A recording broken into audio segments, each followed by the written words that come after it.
Yo, what's going on, everybody? So, I wanted to hop on here today and tell you guys more stories of my crazy neighbor, Troy. Now, in my first video, I made that only about a month ago, and since then, multiple incidents have occurred, including him literally trying to kill my dad.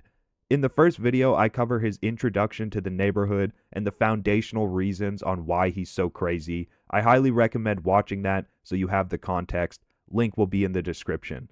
But if you don't want to, just know his name is Troy. He does hard drugs. He's in his early to mid 50s, living with his mom, primarily in the garage, torments the neighborhood, and seems to have a personal vendetta against me and my family since we live the closest to him. We bear the brunt of his deranged behavior.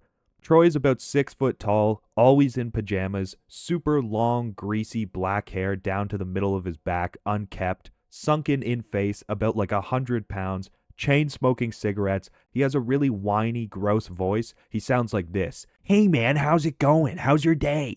Now, like I said in my first video, Troy idolizes my dad. He's obsessed with him. But also, if there's anybody in the neighborhood who he tortures the most, it's my dad. It's this weird back and forth relationship that my dad wants nothing to do with. He doesn't even engage with Troy, but Troy is constantly, like harassing him. And then the very next day, acting like they're best friends, begging for forgiveness. So my dad used to actually show the most sympathy for Troy out of anybody in the neighborhood. He's actually saved his life a couple times. There was one time my dad was letting the dog out pretty late at night. Troy was super drunk, fucking around on a skateboard. It went out from underneath him. He fell back, smoked his head, went unconscious, was bleeding. So my dad had to get the ambulance and do all that. Then another time, a bunch of people were at Troy's house, like banging on the doors on the garage, being like, Troy, we're gonna fucking kill you. Let us in there. Because I guess like some girl went over there to serve him drugs. Troy freaked out, locked her in the house. She was freaking out, so she called all these guys to be like, yo, come get me. And yeah, they were there to like do some damage. So my dad was just yelling over at them, being like, hey, you guys get out of here. I'm calling the cops. And kind of scared them off to help Troy. I always say, like, you should have let that play out. It was a blessing in disguise, but here we are. Now, the night it flipped where my dad lost all his sympathy for Troy, it happened a little while ago when my sister was in high school, she was at a party, my dad was home alone, and my mom was out. Now, when my sister came home from this party, it was pretty late at night, and she had to walk past Troy's house to get to ours. He confronted her and started saying things that really upset her. They were very vile, sexual, right? And she's very underage at this point. She goes inside, tells my dad. He goes outside, grabs a baseball bat. He's pissed, livid, obviously. He's pacing in the yard. Troy is at the top of his lungs, screaming these horrible things about my younger sister. It's echoing through the neighborhood. And my dad was like right on the line of, I'm going to go over there. I'm going to kill him. This is it, right? But luckily, my mom came home right in the nick of time, calmed him down, brought him inside, and stopped all that. Not long after this incident, another event occurred. My sister went to school, and there was these two younger girls in the office speaking with the cops. The night before, they had gone to the gas station. They were getting snacks and all this shit, and a man had approached them, made them feel uneasy, startled them, and then followed them out in his car when they left and tried to run their car off the road. So they were speaking with the cops. The whole school was aware of the situation because I live in a small town. News travels quickly. My sister gets word of this, goes and looks at the description of the vehicle and is like, oh, like, that's my neighbor Troy. She knew immediately it was his car. Also, the gas station was near our house, so it was a no-brainer. It was him. He gets apprehended and does exactly what he does every time. He gets taken in, claims like insanity, right? And he's out in 8 hours.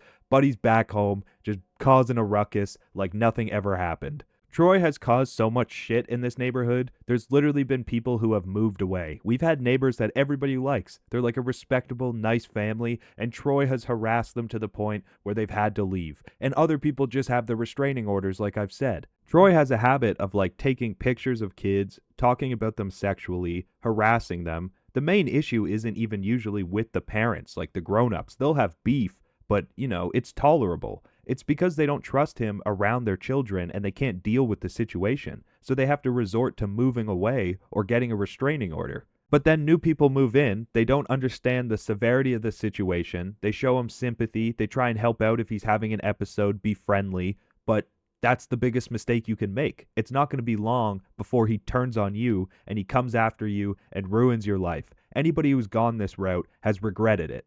Well, recently there's this lady who moved into the neighborhood. She's up a side street behind his house. I don't ever go up there. I don't know her, but I know that she's the one who's always talking to him. Recently he, had a whole meltdown. I'll get into it. And she was the one who tried to calm him down because I was thinking, I was like, man, maybe I should go warn this lady and be like, keep your distance. I'm trying to help you out here. Don't go near him. Troy's always out there playing the guitar and singing. He's not a bad guitarist, terrible singer, but she's out there like dancing to his music. So I was like, oh dear God, she's as crazy as he is. I came home one night pretty late. This is the recent meltdown he had. And I see my mom in the backyard tucked behind these big mature cedar trees, right? We have them built up. They're literally in place here to prevent Troy from seeing into our backyard. They were planted as like a natural wall. So she's in the darkness behind them, just kind of eavesdropping because Troy's having a whole meltdown. So, of course, I join her. I want in. I want to hear about the tea, the drama. And it turns out these random people had come up Troy's street. Troy's street is a dead end. It's like a side road. And they probably didn't realize where they were going. They're not from here. And they had to turn around and they used his driveway. Mistake. Because Troy came out like a bat out of hell, screaming at the top of his lungs, "What are you doing?" Gut-wrenching scream, right? And I come in, I'm like, oh my God. I hear this, I go up to my mom, I'm like, what's happening? She's like, I don't know, shh, shh. And we're like listening in. Well, these two people are outside of the car. The guy driving the car is like profusely apologizing because he's just, I think, trying to calm the situation down and get the fuck out of there. Well, Troy comes running at the car, starts smashing on the windows, kicking the sides of the door. The lady in the passenger seat, she opens the door and she's like, what the fuck, man? Like, relax, relax. It's okay. And then Troy just starts screaming at her, you're a fucking whore. You're a fucking whore. Like, over and over. Now, the woman who's always dancing to his music hears this. She lives right behind him. She comes sprinting out. Mind you, it's like 12 at night. And she's like, Troy, what's going on? What's going on? She's like trying to calm him down. And he's like, these fucking people don't belong here. What are they doing here? And he's just like demonic, like pointing at them, hands shaking, just like gross, grotesque. I think the people were probably like, oh my God, did we accidentally go through a portal to hell? Where are we?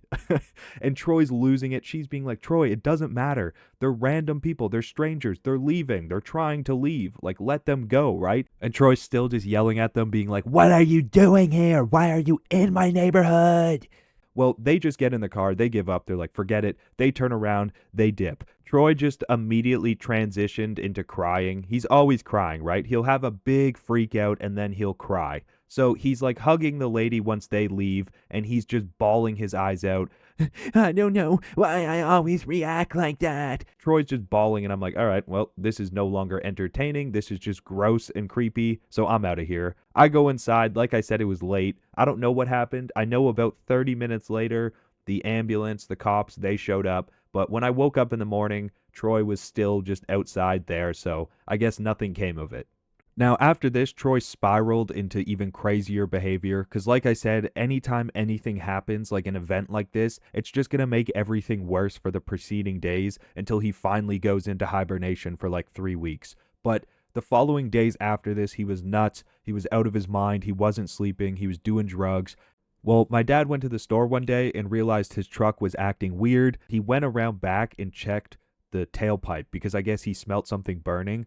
Well, somebody had stuffed a bunch of stuff way up the tailpipe. So the exhaust was like backing up and it had burned off. There was like old clothing, towels, a can of Coke, all this weird shit in the tailpipe, and a bunch of it had caught on fire. So he ripped it all out and got it cleaned up. So Troy has technically now taken an attempt on my dad's life. I mean, that could go horribly, right? That could be CO poisoning. That could be like a fire and explosion. Who knows? But I know it was Troy. Everybody does because of the can of Coke. And I'll explain why. Like I said before, Troy is a very social creature. He's always trying to have conversations and talk to everybody. But since nobody wants to engage with him, I guess he's nervous to start conversations. And we call it Troy's calling card. If you see a can of Coke anywhere, it's because Troy left it there. So sometimes he'll come up our driveway and just put a can of Coke in the middle of it. Sometimes it'll be sitting on the top of the fence. Sometimes it'll be on one of our vehicles, like on the back